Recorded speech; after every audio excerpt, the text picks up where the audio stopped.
Wednesday morning, March 3rd. 40 days of testing. Today is day number 13.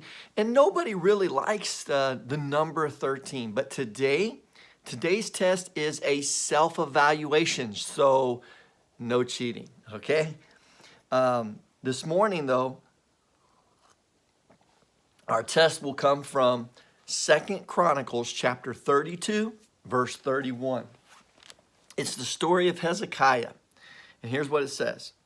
Even in the matter of the envoys of the rulers of Babylon, who sent to him to inquire of the wonder that had happened in the land, God left him alone, only to test him, that he might know all that was in his heart. Now, we struggle with this verse a little bit because of just the wording that God left him.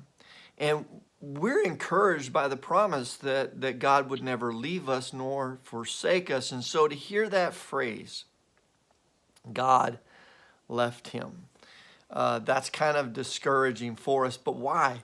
Why did God leave him? Well, it says that he left him in order to test what was in his heart.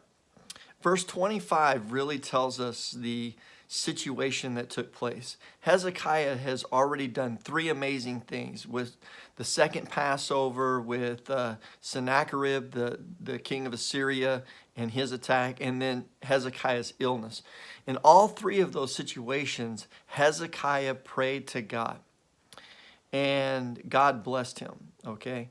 But listen to chapter 32, verse 25. It says, but Hezekiah gave no return for the benefit he received, because his heart was proud. And therefore, wrath came on him and on Judah and Jerusalem. So what is taking place? Well, in 1 Peter chapter 5, verse 5, we are told that God resists the proud, but he gives grace to the humble.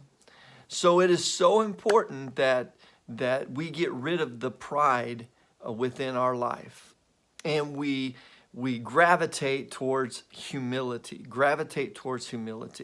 So here is the self-evaluation. We're going to see where you are today. I'm not going to see. You're going to see where you are today. Remember, self-evaluation. Ezekiel chapter 28. It's talking about the fall of Satan from heaven. And in verse 17, we are told the real reason. In Ezekiel 28, verse 17, it says that your heart was lifted up. Your heart became proud because of your beauty. And for that reason, God cast him to the earth. God threw him out of heaven. So God throws Satan out of heaven because of pride. But if we looked at Philippians chapter 2, verse 7 and 8, we see that Jesus was made in the very nature God, but did not consider equality God something to be grasped. He emptied himself.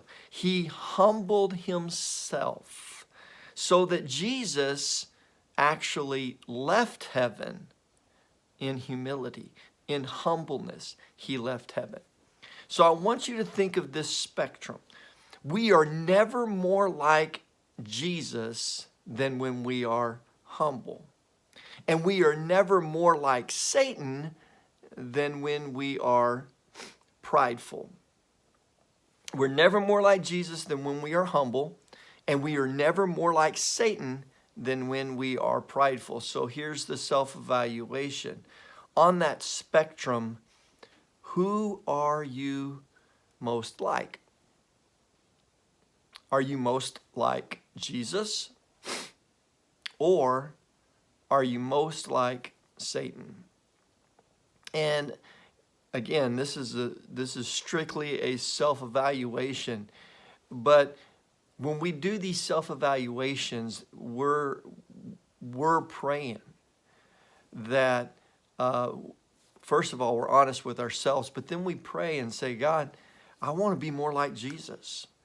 If the purpose of the season of Lent is to be more and more like Jesus, by the end of the season of Lent, we're going to be more like Jesus, then it means that our pride has got to die. We've got to become less proud and more humble. Less proud, more humble. Thank you guys so much for watching this morning, and I pray that y'all have a blessed and amazing day.